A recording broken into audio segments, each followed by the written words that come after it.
பணியாற்றியிருக்கின்றார்கள்.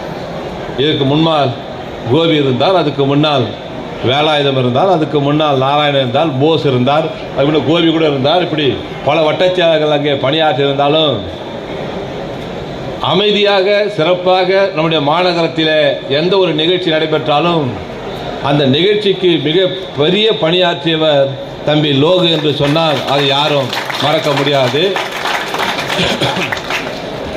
அவருடைய இறப்பு என்பது எல்லோருக்குமே ஒரு அதிர்ச்சியான ஒரு இறப்பாகத்தான் அந்த இறப்பு முடிந்திருக்கின்றது. அவருடைய உடல்நிலை சரியாக கவனிக்காத ஒரு காரணத்தினால் கடைசி கூட்டம் வரை எந்த ஒரு நிகழ்ச்சியாக இருந்தாலும் அவர் வந்தார் தான் அந்த கூட்டம். கடைசி நிகழ்ச்சியினுடைய கிறிஸ்துவ கல்லூரியிலே தலைவர் நம்முடைய துணை முதல்வர் வந்த நிகழ்ச்சியில் தான் அவருடைய செயல்பாடு. அதுக்கப்புறம் கடைசியாக தாம்பரத்தில் நடைபெற்ற அந்த ஆர்ப்பாட்டத்திலும் அவர் கலந்து கொண்டிருக்கிறார். ஆக இந்த நேரத்தில் மிக மிக முக்கியமான இந்த தருணத்தில் நாம் இந்த நேரத்தில் அவரை இழந்திருந்தாலும் கூட அந்த பகுதியிலே இதுவரை திராவிட முன்னேற்ற கழகத்தை தவிர எந்த கட்சியும் இதுவரை வெற்றி பெற்றதில்லை. அந்த அளவிற்கு நமக்கு வலுவான ஒரு இயக்கமாக இருக்கின்ற அந்த தம்பி இன்றைக்கு நம்மிடத்தில் இல்லை என்று சொன்னாலும் மிகப்பெரிய இழப்பாகத்தான் இந்த நேரத்திலே கருதுகிறேன். நாம் இந்த கூட்டத்திலே இன்னொரு இரங்கலையும் நாம் கண்டிப்பாக சேர்த்தாக வேண்டும். முன்னாள் மறைந்த பிரதமர் மரியாதைக்குரிய மன்மோகன் சிங் அவர்களும் இன்றைக்கு மிகப்பெரிய இழப்பு தான் நமக்கு.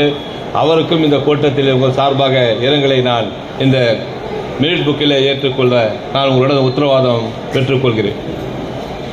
இப்பொழுது இந்த பொங்கல் விழா மூலமாக உங்களுக்கு சொல்ல வருகிற செய்தி, இன்னும் ஓராண்டு தான் நமக்கு தேர்தல் இருக்கிறது.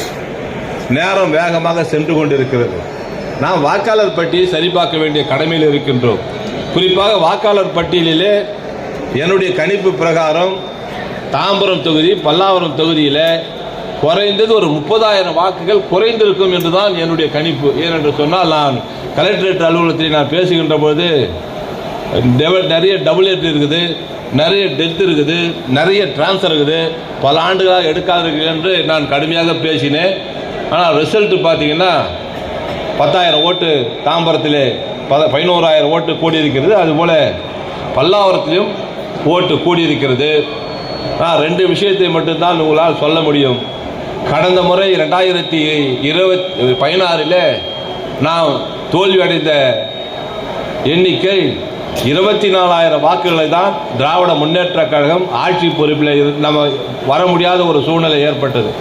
அது காரணம் மாலிபுரம் விஸ்வநாதன் 900 ஓட்டு, நம்முடைய ஆவடி நாசர் 1000 ஓட்டு, இப்படி பல பேர் இன்றைக்கு மிக குறைந்த நம்முடைய அப்பா அவர்கள் 45 ஓட்டு, இப்படி மிக குறைந்த வாக்குகளே